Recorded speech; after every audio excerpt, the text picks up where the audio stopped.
Hello friend, welcome to my YouTube channel coffee. कहानी की शुरुआत होती है एरिज़ोना राज्य के फीनिक्स शहर से, जहां पर एंट्री होती है हमारी लीड हीरोइन जिसका नाम है बेला स्वान। बेला स्वान फीनिक्स में अपनी माँ के साथ रहती है। उसकी माँ ने नई शादी करी होती है। उसके पति का नाम होता है फिल।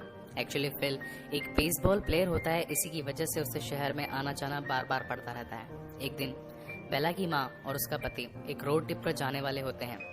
अब उसकी वजह से बेला की स्टडीज काफ़ी डिस्टर्ब हो रही होती है, इसलिए बेला डिसाइड करती है कि वो अपने पुराने पिता जिनका नाम है चार्ली, वो उनके पास रहने चली जाएगी।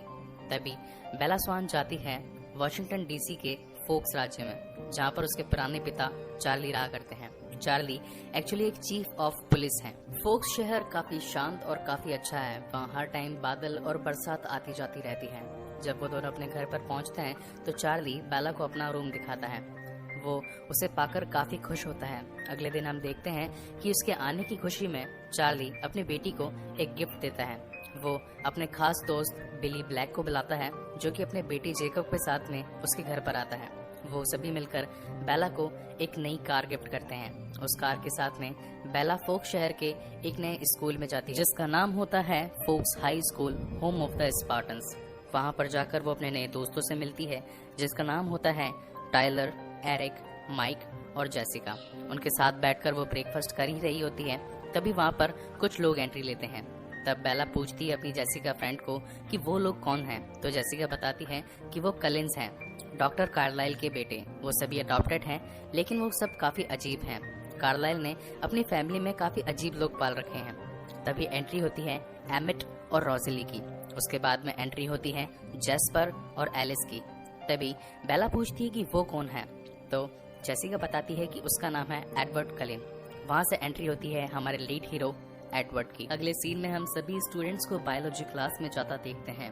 बायोलॉजी क्लास के टीचर बेला से कहते हैं कि यहाँ पर अब सिर्फ एक ही सीट खाली है, वो है एडवर्ड के पास में। बेला जाकर एडवर्ड के पास बैठ जाती है, लेकिन जब वो वहाँ पर बैठ रही होती है तो पंखे से उसके बाल हिलते हैं और उसमें से कुछ स्मेल निकलकर एडवर्ड तक पहुँचती है। एडवर्ड जैसे उसकी स्मेल पाता है, वो एकदम अपने मुंह पर हाथ रख लेता है। उसे थोड़ी बेचैनी महसूस होती है, तो बेला को लगता है कि शायद उसके बालों में से कुछ स्मेल आ रही होगी, तो वो उन्हें सूंघ कर देखती है, लेकिन उसे कुछ खास पता नहीं चलता। हम देखते हैं कि एडवर्ड बस उसे ही घूरे जा रहा था और उसका ध्यान क्लास में नहीं था। थोड़ी देर बाद हम देखते हैं कि जैसे ही क्लास खत्म होती है, एडवर्ड वहाँ से उठकर गुस्से से चला जाता है और जाकर अपने क्लास टीचर से बात करता है कि क्या मुझे बायोलॉजी क्लास के अलावा कोई और क्लास मिल सकती है। तो वो कहते हैं कि नहीं, यहाँ पर अभी सिर्फ और सिर्फ बायोलॉजी क्लास ही अवेलेबल है, तुम्हें इसी के अंदर पढ़ाई करनी पड़ेगी। तो वो गुस्से में वहाँ से निकल जाता है, लेकिन ये सभी बातें बेला पीछे खड़ी होकर सुन रही होती है। बेला को ये सारी बातें काफ़ी अजीब लगती हैं। सीन चेंज होता है। हम देखते हैं कि चार्ली बेला को एक रेस्टोरेंट में खाना खिलाने के लिए लेके जाता है। वहाँ वो अपने खास दोस्त जॉर्ज से भी उसे मिलवाता है। रात होती है, बेला अपने रूम में बैठी होती है। तभी उसकी माँ का फोन आता है और दोनों आज के बीते समय के बारे में बातचीत कर रहे होते हैं। उसकी माँ बेला से पूछती है कि आज का दिन कैसा गया। तो बेला कहती है कि कुछ खास नहीं, यहाँ के लोग कुछ ज्यादा ही अच्छे हैं। तो उसकी माँ समझ जाती है कि जरूर तुम्हारे साथ कुछ बुरा हुआ है। तो उससे पूछती है कि क्या तुम मुझे बताओगे कि किसी ने तुम्हारे साथ कुछ बुरा किया। तो बेला कहती है कि नहीं, यहाँ पर एक लड़का था और वो कुछ अजीब सा बिहेव कर रहा था। अगले दिन हम देखते हैं बेला ये डिसाइड करती है कि वो जाकर एडवर्ड से बात करेगी कि उसके अजीब बिहेवियर का रीजन क्या है। लेकिन उस दिन एडवर्ड आया ही नहीं होता है। काफी दिन बीत जाते हैं। बेला उसका वेट करती है, लेकिन एडवर्ड काफी दिनों बाद तक भी नहीं आता। एक दिन की बात होती है, जब बेला अपने घर से निकल रही होती है तो घर के बाहर कुछ बर्फ जमी होती है। वो उससे फिसल कर गिर जाती है। तभी वहाँ पर चार्ली आता है और कहता है कि अब बारिश का सीजन ज्यादा तरीके से स्टार्ट हो चुका है। मैंने तुम्हारी गाड़ी के टायर चेंज कर दिए हैं ताकि वो गाड़ी स्लिप ना हो। दूसरी तरफ हम देखते हैं मेसन राज्य के एक छोटी सी कंपनी के अंदर एक सिक्योरिटी गार्ड पर कुछ वैम्पायर्स हमला करते हैं और उसे वहीं जान से मार देते हैं। हम देखते हैं कि चार्ली अपनी बेटी बेला स्वान को कहता है कि मुझे यहाँ से मेसन राज्य में जाना पड़ेगा। वहाँ पर किसी सिक्योरिटी गार्ड पर कुछ जानवरों ने हमला किया है। जब बेला अपनी कार से स्कूल पहुँचती है तो बायोलॉजी क्लास में वो पाती है एडवर्ड को। वो एडवर्ड को देखती है और काफी खुश होती है। दोनों में इंट्रोडक्शन होता है, दोनों हाय हेलो बात करते हैं। और तभी बेला उससे पूछती है कि तुम उस दिन वहाँ से उठकर चले क्यों गए थे। तो एडवर्ड अपने किए हुए रवैये पर बेला से माफी मांगता है और कहता है कि मैंने जो किया उसके लिए मैं काफी शर्मिंदा हूँ, प्लीज मुझे माफ कर दो। तब बेला को उसकी आंखें नजर आती हैं और बेला कहती है कि क्या तुमने कॉन्टेक्ट लेंसेज पहने या फिर तुम्हारी आंखों का कलर चेंज हो रहा है, क्योंकि लास्ट टाइम जब हम मिले थे तब तुम्हारी आंखों का कलर ब्लैक था और अभी गोल्डन ब्राउन। ये सभी बातें सुनकर एडवर्ड कुछ ठीक से जवाब नहीं दे पाता और वो वहाँ से चला जाता है। जब छुट्टी होती है तब बेला अपनी पार्किंग एरिया में खड़ी होकर फोन पर किसी से बात कर रही होती है। तभी टाइलर का अपनी कार का बैलेंस बिगड़ता है और वो आकर बेला से टकराने ही वाला होता है। उसी बीच एडवर्ड वहाँ पर आ जाता है और एक हाथ से उस कार को रोक देता है। बेला यह देखकर काफी शॉक होती है कि उसने एक झटके में उस कार को कैसे रोक लिया। अगले सीन में हम देखते हैं कि बेला को हॉस्पिटल पहुंचाया जाता है, जहां पर चार्ली और टायलर भी होता है। तभी हम देखते हैं कि कार्लाइल कलिन की एंट्री होती है, जो कि एक डॉक्टर है। बेला कहती है कि आपके बेटे एडवर्ड ने मुझे बचाया। तो कार्लाइल कहते हैं कि जरूर तुम्हारी किस्मत अच्छी होगी जिस वजह से तुम बची हो। दूसरे सीन में हम देखते हैं कार्लाइल एडवर्ड से बात कर रहा होता है और कहता है कि तुमने जिस तरीके से बेला की मदद करी है, बेला को तुम पर शक जरूर होगा। पीछे से ये सारी बातें बेला सुन लेती है और वो कहती है कि एडवर्ड मुझे तुमसे बात करनी है। एडवर्ड बेला के पास आता है और पूछता है कि क्या हुआ। तो बेला कहती है कि तुमने आखिर ये सब किया कैसे, तुमने वहाँ से एक हाथ से उस गाड़ी को कैसे रोक दिया। तो वो कहता है कि मैंने एनर्जी ड्रिंक पी रखी थी। उसने कहा कि नहीं, ऐसा नहीं हो सकता, तुम मुझसे काफी दूर खड़े थे और जैसे ही वो कार आई तुम फटाक से वहां पर आ गए और तुमने एक हाथ से उस गाड़ी को रोक दिया। तो एडवर्ड कहता है कि नहीं, मैं ज्यादा दूर नहीं खड़ा था, मैं तो वहीं खड़ा था। तो बेला कहती है कि तुम्हें मुझे सच्चाई बतानी ही पड़ेगी। तो एडवर्ड कहता है कि अगर तुम सच्चाई जानना ही चाहती हो तो लगी रहो, मुझे तुमसे कोई मतलब नहीं है। यहाँ से कहकर वो चला जाता है। रात को जब बेला अपने कमरे में सो रही होती है तो उसे एडवर्ड की परछाई दिखती है। उसे लगता है कि एडवर्ड उसके रूम में आया है। वो रात भर उस बीती हुई बात को सोचती रहती है कि किस तरीके से एडवर्ड ने उसकी जान बचाई थी। अगले दिन जब बेला अपने स्कूल में जाती है तो उसके दोस्त उससे मिलते हैं और कहते हैं हम सभी लापुश बीच पर एक पिकनिक प्लान कर रहे हैं, क्या तुम वहाँ पर आना चाहोगी। उसी वक्त एडवर्ड वहाँ पर आता है। तो बेला एडवर्ड को पूछती है कि हम सभी फ्रेंड्स लापुश बीच जा रहे हैं, क्या तुम वहाँ पर आना पसंद करोगे। तो एडवर्ड ये कहकर टाल देता है कि नहीं, वो ज्यादा क्राउडेड एरिया है और मैं वहाँ पर जाना पसंद नहीं करता। अगले दिन हम देखते हैं कि बेला, एरिक, टाइलर, माइक और जेसिका सभी लापुश बीच पर पहुंचते हैं और पिकनिक के लिए तैयार होते हैं। तभी हम देखते हैं कि जेकब और उसके कुछ दोस्त भी वहां पर आ जाते हैं। बेला काफी उदास बैठी होती है क्योंकि उसने एडवर्ड को इनवाइट किया होता है लेकिन वो वहां नहीं आता। तो जेकब उससे कहता है कि खासकर कलिंस ऐसे मौसम में यहाँ पर नहीं आते। तो वो पूछती है कि ऐसा क्यों। जेकब बताता है कि ये एक पुरानी कहानी है। तो बेला कहती है कि हाँ, मैं सुनना जरूर चाहूंगी कि वो क्या कहानी है। तो जेकब बताता है कि ये 100 साल पहले की बात है। कुछ वैम्पायर्स हमारे इस एरिया में आए थे और जानवरों का शिकार कर रहे थे। तो हमारे परदादा, जो कि वहाँ के कबीले के सरदार थे, उन्होंने आकर उन वैम्पायर्स को रोका और वैम्पायर्स ने उनकी सहमति से ये बताया कि हम लोग कुछ खतरनाक नहीं हैं, हम लोग आपको कुछ भी नुकसान नहीं पहुंचाएंगे और हम यहाँ से चले जाएंगे। तो कबीले के सरदार और वैम्पायर्स के बीच में ये सौदा हुआ कि ना तो तुम हमारे इलाके में आओगे और ना ही हम तुम्हारे इलाके में आएंगे। ये बात सुनकर बेला काफी शॉक होती है और वो कहती है कि ये बात तो 100 साल पुरानी है लेकिन कलिंस तो जस्ट अभी शिफ्ट हुए हैं। तो जेकब कहता है कि वो अभी शिफ्ट नहीं हुए, वो वापस लौटे हैं। ये बात भी सुनकर बेला काफी शॉक होती है। तभी जेकब हंसने लगता है और कहता है कि ये सब सिर्फ और सिर्फ कहानियां हैं, तुम इन बातों पर ज्यादा ध्यान मत दो। घर पर जाकर बेला इन सभी बातों को सोचती है और काफी परेशान होती है, इसलिए वो जाकर गूगल पे सर्च करती है ट्वाइलाइट लेजेंड्स। ट्वाइलाइट लेजेंड्स के बारे में उसे किताब का पता चलता है जो कि एक बुक स्टोर पर होती है। बुक स्टोर एक लोकेशन पर होती है जिसका नाम होता है पोर्ट एंजलिस। बेला ये डिसाइड करती है कि वो पोर्ट एंजलिस जाएगी और उस किताब को परचेस करेगी। दूसरी तरफ हम देखते हैं चार्ली का दोस्त जॉर्ज अपनी नाव के अंदर जा ही रहा होता है। तभी 3 वैम्पायर्स आकर उसका रास्ता रोक लेते हैं, जिनका नाम होता है जेम्स, लोरेंट और विक्टोरिया। वो वहीं उसे जान से मार देते हैं। सीन चेंज होता है और हम देखते हैं कि बेला अपने स्कूल जाती है। उस दिन स्कूल एक काफी सनी डे होता है, काफी धूप भी निकली होती है। तो वो जेसिका से पूछती है कि क्या एडवर्ड आज नहीं आया। तो जेसिका बताती है कि कलिंस धूप में कभी स्कूल नहीं आते, उनकी फैमिली हाइकिंग और राइडिंग के लिए उन्हें कहीं बाहर ले जाती है। बेला वहाँ बैठे बैठे काफी बोर हो रही होती है। तभी जेसिका से कहती है कि स्कूल में एक प्रॉम नाइट शो होने वाला है और उसी की तैयारी के लिए वो अपने लिए कुछ ड्रेसेस खरीदना चाहती है। तो ड्रेसेस के लिए वो आज पोर्ट एंजलिस जाएगी। तो वो पूछती है बेला को कि क्या तुम भी मेरे साथ आना पसंद करोगी। तो बेला की बत्ती जलती है और उसे पता चलता है कि हाँ, वो बुक स्टोर भी पोर्ट एंजलिस में है और वो उसके साथ चलने के लिए हाँ कर देती है। थोड़ी ही देर में बेला, जेसिका और उसकी एक और फ्रेंड तीनों पोर्ट एंजलिस जाते हैं और वहाँ पर प्रॉम नाइट के लिए कुछ अच्छी अच्छी ड्रेसेस ट्राई करते हैं। तभी बेला काफी बोर हो जाती है और उसे कहती है कि मुझे बुक स्टोर से एक बुक लेनी है, तो मैं बुक लेने के लिए जाती हूँ और तुम ड्रेसेस ट्राई करते रहो। वहाँ से बेला एक बुक स्टोर पहुँचती है जहाँ से वो क्वाइलाइट लेजेंड्स नाम की एक किताब परचेस करती है। जैसे वो वहाँ से निकल रही होती है तभी कुछ गुंडे वहाँ पर आकर बेला को परेशान करने लगते हैं। बेला उनसे बचने की काफी कोशिश करती है लेकिन वो गुंडे उस पर हावी होते ही जाते हैं। तभी हम देखते हैं कि एक कार आती है और उस कार में से निकलता है हमारा हीरो एडवर्ड कलिन। एडवर्ड बाहर निकलकर उन सभी गुंडों को धमकाता है और गुंडे वहाँ से भाग जाते हैं। वापस एडवर्ड बेला को अपने कार में बिठाकर उसे आगे लेकर जाता है। तो बेला कहती है कि तुम यहाँ पर कैसे है, तुम्हें कैसे पता चला कि मैं यहीं पर हूँ? तो एडवर्ड कहता है कि मैं यहीं से निकल रहा था और मुझे तुम यहीं पर दिखी। मुझे वापस जाकर उन सभी गुंडों को चीर कर उन्हें मार देने का दिल कर रहा है। तो बेला कहती है कि नहीं, ऐसा करने की कोई जरूरत नहीं है। तो एडवर्ड पूछता है कि तुम यहाँ क्या कर रही थी? तो बेला कहती है कि मैं यहाँ पर बुक स्टोर से एक बुक लेने के लिए आई थी, मेरी कुछ फ्रेंड्स भी यहीं पर हैं, तो मुझे उनके पास छोड़ दो। एडवर्ड उसे उसकी फ्रेंड्स के पास लेकर जाता है लेकिन तभी उसकी फ्रेंड्स कहती हैं कि तुम एडवर्ड के साथ में यहाँ पर क्या कर रही हो? तो एडवर्ड कहता है कि एक काम कीजिए, आप दोनों यहाँ से जाइए और मैं बेला को डिनर करवाकर उसे घर छोड़ दूंगा, क्योंकि बेला को काफी भूख भी लगी है, उसने काफी देर से कुछ खाया भी नहीं है। दोनों एक रेस्टोरेंट में बैठे होते हैं। तभी बेला एडवर्ड से पूछती है कि आखिर तुम ये सब कर कैसे लेते हो? तुम हमेशा एंड वक्त पर कैसे आते हो मेरी जान बचाने के लिए? तो एडवर्ड कहता है कि ये सारा काम मैं एनर्जी ड्रिंक पीकर करता हूँ, उसे पीकर मेरे अंदर काफी ताकत आ जाती है और मैं तुम्हारी जान बचा लेता हूँ। लेकिन बेला को इन बातों पर विश्वास नहीं होता। वो एडवर्ड से बार बार पूछती रहती है कि आखिर तुम ये सब कर कैसे लेते हो? तो एडवर्ड कहता है कि मैं माइंड रीड कर सकता हूँ। वो उस रेस्टोरेंट में बैठे कुछ लोगों के माइंड रीड करता है, बताता है कि किसी के माइंड में लव है, किसी के माइंड में पैसा है और किसी के माइंड में सेक्स है।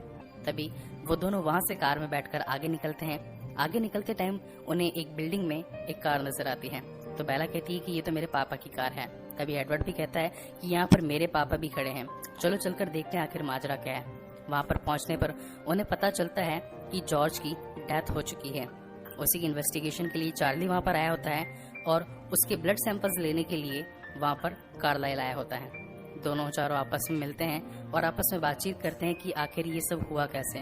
तो कार्लाइल बताते हैं कि ये सभी किसी एक जानवर का काम है जिसने हमला किया है। बेला उस बिल्डिंग में जाकर अपने पिता चार्ली से मिलती है और चार्ली को देखकर वो काफी दुखी होती है, क्योंकि जॉर्ज चार्ली का एक काफी खास दोस्त होता है और उसकी मर जाने की वजह से चार्ली काफी टूट सा जाता है। उसी रात बेला अपने कंप्यूटर पर जाकर उन सभी क्वाइलाइट लेजेंड्स के बारे में और रिसर्च करती है उस किताब के थ्रू। तो उन्हें पता चलता है कि स्पीड, स्ट्रेंथ, कोल्डनेस, ये सारी बातें इंडिकेट करती है किसी इंसान के एक वैम्पायर होने की। और बेला समझ जाती है कि एडवर्ड और कोई नहीं, वो एक वैम्पायर है। अगले दिन जब वो स्कूल जाती है और एडवर्ड उसे देखता है तो उसे नजरें नहीं मिलाती और सीधे सीधे जंगल की ओर चले जाती है। एडवर्ड उसका पीछा करते करते जंगल में आता है और उसे पूछता है कि आखिर तुम्हारी प्रॉब्लम क्या है। तो बेला कहती है कि मुझे तुम्हारे बारे में सब कुछ पता चल चुका है।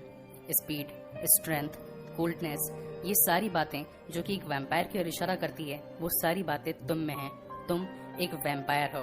तो एडवर्ड कहता है कि हाँ, मैं एक वैम्पायर हूँ और मैं काफी खतरनाक वैम्पायर हूँ। मेरी आवाज, मेरी शक्ल, यहाँ तक कि मेरी महक, ये सब कुछ झांसा देने के लिए बनाई गई है किसी शिकार को। तुम मेरे लिए एक शिकार हो, तुम मुझसे दूर हो जाओ, नहीं तो मैं तुम्हारी जान ले लूंगा।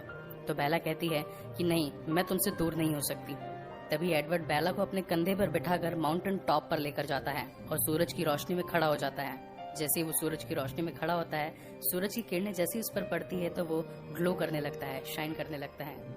वो बेला को बताता है कि हम वैम्पायर्स धूप में इसलिए नहीं निकलते क्योंकि हमारी बॉडी शाइन करती है। अगर लोग ये देखेंगे तो डर कर भाग जाएंगे और तुम्हें भी इससे काफी डर लगेगा। मैं तुम्हारे लायक नहीं हूँ और तुम यहाँ से मुझे छोड़कर चली जाओ। तो बेला कहती है कि मुझे तुम पर पूरा विश्वास है, तुम मुझ पर हमला कभी नहीं करोगे। और वो दोनों बात करते हैं आपस में और दोनों की नजरें मिलती हैं। यहाँ पर स्टार्ट होती है एक वैम्पायर और एक इंसान की एक प्यारी प्रेम कथा, एक शानदार लव स्टोरी।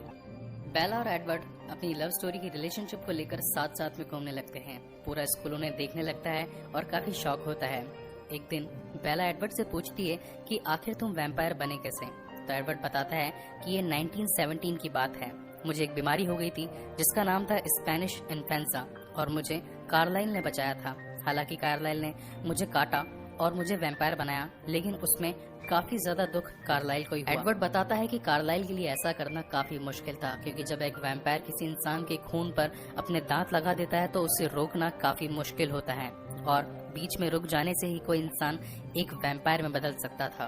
कार्लाइल बीच में रुक जाते हैं और उन्होंने ऐसा एक बार एडवर्ड के लिए किया था और एक बार अपनी पत्नी के लिए किया था। ये जानकर बेला काफी शॉक होती है।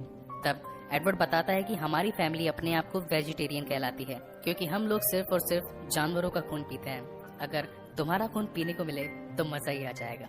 बेला उसे देखकर काफी शॉक होती है और वो वहाँ से चले जाते हैं। अगले सीन में हम देखते हैं कि बेला अपने ट्रक के पास उसे रिपेयर करने के लिए खड़ी होती है। तभी एडवर्ड उसके घर पर आता है और कहता है, मेरी फैमिली ने तुम्हें इनवाइट किया है आज रात घर पर खाने के लिए। तभी हम देखते हैं कि वहाँ पर बिली ब्लैक आता है और एडवर्ड से उसकी नजरें मिलती हैं। दोनों आपस में सोचते हैं कि ये दोनों आपस में यहाँ पर क्या कर रहे हैं। अगले सीन में हम देखते हैं कि बेला एडवर्ड के साथ में उसके घर पहुँच, जहाँ पर पूरी कलिन फैमिली किचन के अंदर बेला के लिए खाना बना रही होती है। तो एडवर्ड कहता है कि बेला घर से खाना खाकर आई है। तो इस बात पर रोज़ेली काफी गुस्सा होती है और वो अपने हाथ में जो खाने का बॉल पड़ा होता है उसे वहीं तोड़ देती है उसके गलत बिहेवियर पे। और कार्लाइल कहते हैं कि ज्यादा गुस्सा मत हो रोज़ेली, उसके लिए ये एक बिल्कुल न्यू थिंग है। वो हमारे घर पर पहली बार आई है और हमें उसका स्वागत ठीक तरीके से करना पड़ेगा। तभी वहाँ पर जैस्पर और एलिस भी आते हैं और वहाँ पर बेला को पाकर काफी खुश होते हैं, लेकिन उनके अजीब बिहेवियर को थोड़ा सा समझने के लिए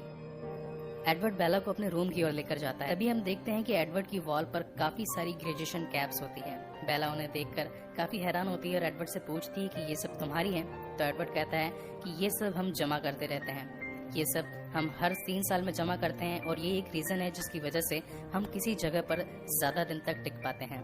एडवर्ड जब बेला को अपने रूम में लेकर जाता है तो बेला उस पूरे रूम को देखती है और कहती है कि यहाँ पर तो बैट ही नहीं है। तो एडवर्ड कहता है कि मैं कभी सोता नहीं हूँ, मैं सिर्फ म्यूजिक सुनता हूँ और अपने छोटे मोटे काम में लगा रहता हूँ।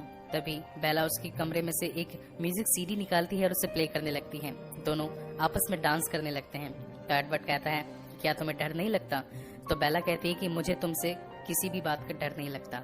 वापस से एडवर्ड बेला को अपने कंधे पर बैठाता है और एक शानदार सैर पर ले जाता है। वो उसे पेड़ों पर इधर से उधर फुदकता हुआ लेकर जाता है और दोनों एक सबसे ऊंचे पेड़ के सबसे ऊंची टहनी पर जाकर खड़े हो जाते हैं। वहाँ पर एडवर्ड बेला को उस पूरे फोक्स शहर का एक शानदार नजारा दिखाता है। देखते हैं हम अगले सीन में कि वो पियानो बजा रहा होता है और दोनों म्यूजिक को काफी एंजॉय कर रहे होते हैं। अगली ही तरफ हम देखते हैं विक्टोरिया, जो कि एक बुरी वैम्पायर है, वो सभी पुलिस को डिस्ट्रैक्ट करने के लिए दक्षिण दिशा की ओर भेज देती है। अगले सीन में हम देखते हैं बेला फोन पर अपनी मम्मी से बातें कर रही होती है। तो उसकी माँ कहती है कि आज तुम काफी खुश नजर आ रही हो, इसके पीछे रीजन क्या है? तो बेला कहती है कि एक लड़का है जिसका नाम एडवर्ड, मुझे उससे प्यार हो गया है। तो उसकी माँ पूछती है कि मुझे उसके बारे में बताओ कि वो दिखने में कैसा है।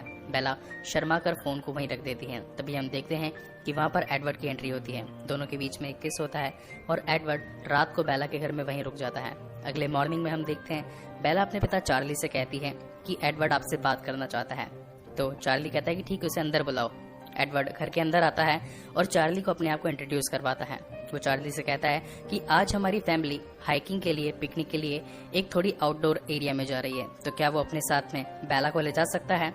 तो चार्ली कहता है कि ठीक है, तुम उसे ले जा सकते हो, लेकिन इसका ध्यान जरूर रखना। वहाँ से बेला और एडवर्ड कलिन फैमिली के साथ में बेसबॉल खेलने के लिए एक आउटडोर एरिया में पहुँचते हैं। वो देखते हैं कि वहाँ का मौसम काफी खराब हो रहा होता है। तो बेला सोचती है आखिर तुम सब लोग इस खराब मौसम में बेसबॉल कैसे खेल सकते हो? तभी हम देखते हैं कि उन सभी के बीच में एक शानदार बेसबॉल का मैच स्टार्ट होता है। एलिस एक बॉल उठाती है और खींच करके बॉलिंग करती है और तभी वहाँ पर एडवर्ड एक शॉट लगाता है और वो बॉल काफी दूर तक जाती है। तब जाकर बेला को समझ में आता है कि ये सभी खराब मौसम में क्यों खेलते हैं, क्योंकि जब वो खेलते हैं तो बॉल काफी दूर दूर तक जाती है और कोई उन्हें बॉल को खेलता हुआ देख ना ले। इसी वजह से पूरी कलिन फैमिली इस गेम को ऐसे खराब मौसम में खेलती है। दूसरी तरफ हम देखते हैं कि जेम्स, लॉरेंट और विक्टोरिया उनकी महक पाकर वहां तक आ जाती है और उनसे कहती है कि क्या हम सब भी लोग यहाँ पर आपके साथ में बेसबॉल खेल सकते हैं? उन सभी को यहाँ पाकर एडवर्ड काफी परेशान होता है और वो बेला से कहता है कि मैंने बहुत बड़ी गलती करी है तुम्हें यहाँ पर लाकर, अब चुपचाप यहाँ पर खड़ी हो जाओ और अपना चेहरा छुपा लो। थोड़ी ही देर में तीनों वहाँ पर आते हैं और कलिन फैमिली को कहते हैं कि हम लोग भी आपके साथ में खेलना चाहते हैं। तो कार्लाइल कहते हैं कि हमारे कुछ प्लेयर्स घर की ओर जा रहे हैं, आप चाहें तो उन्हें रिप्लेस कर सकते हैं और उनकी जगह पर खेल सकते हैं। तभी एक जोर की हवा चलती है और बेला की खुशबू जेम्स को आ जाती है। जेम्स उसकी खुशबू पाकर एकदम से बेचैन हो जाता है और उसे जान से मारने के लिए आगे बढ़ता है। उसी वक्त दोनों टीमों का भी आमना सामना हो जाता है और एक दूसरे से लड़ने के लिए तैयार होते हैं। लेकिन तभी वहाँ पर कार्लाइल कहता है कि बेला हमारे साथ है, तुम इसे नुकसान नहीं पहुंचाओगे। तो लोरांट कहता है कि मुझे लगता है कि अब शायद गेम खत्म हो गया है और हमें यहाँ से जाना चाहिए। तीनों वहाँ से उस वक्त तो निकल जाते हैं, लेकिन एडवर्ड को पता लग जाता है, उसने उन सभी का माइंड रीड कर लिया था। वो कहता है बेला को कि मुझे लगता है कि ये सब वापस आएंगे और तुम्हारी जान के पीछे पड़े रहेंगे, तो सबसे बेटर यही होगा कि मैं तुम्हें किसी सेफ जगह पर ले जाऊं। लेकिन बेला कहती है कि वो मेरा पीछा करते करते मेरे घर तक जरूर आएंगे और वहाँ पर मेरे पापा हैं, वो कहीं मेरे पापा को जान से मार ना दे। तो वो कहता है कि ठीक है, एक काम करो, तुम अपने घर पे जाओ और पापा से झगड़ा कर लो और उन्हें कह दो कि वो भी यहाँ से चले जाएं। सेम बेला वैसा ही करती है, अपने घर पर जाती है और अपने पापा से थोड़ा झगड़ा कर लेती है जानबूझ का। इसकी वजह से उसके पापा काफी परेशान हो जाते हैं और वो भी अपने घर से निकल जाते हैं। वहाँ से एडवर्ड और बेला एक होटल के अंदर जाने की तैयारी करते हैं। जब वो होटल में बैठे रहते हैं तभी एलिस को एक विजन आता है कि जेम्स किसी डांसिंग हॉल में है जहाँ पर काफी सारे कांच हैं। तो वो बेला से पूछती है कि क्या तुम ऐसी कोई जगह जानती हो। तो बेला कहती है कि हाँ, जब मैं छोटी थी तब फिनिक्स में एक डांस हॉल था जिसमें काफी सारे कांच थे और वो सेम इसी तरीके से दिखाई करता था। तभी वहाँ पर जेम्स का कॉल आता है बेला और जेम्स कहता है बेला को कि उसने उसकी माँ को अगवा कर दिया है, अगर वो उसे बचाना चाहती है तो डांसिंग हॉल में आ जाए। तभी बेला डांसिंग हॉल में जेम्स से उसकी माँ को छुड़वाने के लिए पहुँचती है। क्योंकि जेम्स बहुत ही ताकतवर होता है तो वो बेला पर हमला कर देता है और उसे गिरा देता है। वहाँ पर मुश्किल में पाता देखकर एडवर्ड भी वहाँ पर आ जाता है और एडवर्ड जेम्स से लड़ने लगता है। लेकिन उसी लड़ाई के बीच में हम देखते हैं कि जेम्स बेला के हाथ पर काट जाता है, क्योंकि वैम्पायर के काटने पर कोई भी इंसान एक वैम्पायर में तब्दील होने वाला होता है। लेकिन एडवर्ड ऐसा नहीं चाहता। थोड़ी ही देर में कार्लाइल फैमिली भी वहाँ पर आ जाती है और जेम्स का मुकाबला करने लगती है। सभी जेम्स को मार देते हैं, लेकिन उसी वक्त हम देखते हैं कि जहर बेला के अंदर फैल रहा होता है। कार्लाइल एडवर्ड से विनती करता है कि वो जाकर बेला का जहर निकाल दे, अगर ऐसा नहीं हुआ तो थोड़ी ही देर में बेला वैम्पायर बन जाएगी। एडवर्ड भी सेम वैसा ही करता है और वो उसी जगह पर अपने दांत वहाँ पर लगाकर उस वैनम को चूसने लगता है ताकि बेला एक वैम्पायर में ना बदले। अगले सीन में हम देखते हैं कि बेला की आंख खुलती है एक हॉस्पिटल में जहाँ पर उसकी माँ भी होती है। एडवर्ड ने उसकी माँ को बताया था कि बेला सीढ़ियों से उतरते टाइम वहाँ से गिर गई थी और उसी वजह से उसे काफी चोट भी लगी थी। थोड़े दिन बीत जाने के बाद में हम देखते हैं कि बेला फिर से अपने पैरों पर खड़ी हो जाती है। उस दिन वो काफी अच्छे से तैयार हुई होती है क्योंकि वो दिन स्कूल का प्रॉम नाइट डे होता है। तभी वहाँ पर एडवर्ड आता है और चार्ली से विनती करता है कि वो वापस से बेला को अपने साथ में लेकर जाएगा, लेकिन उसका पूरा ध्यान रखेगा।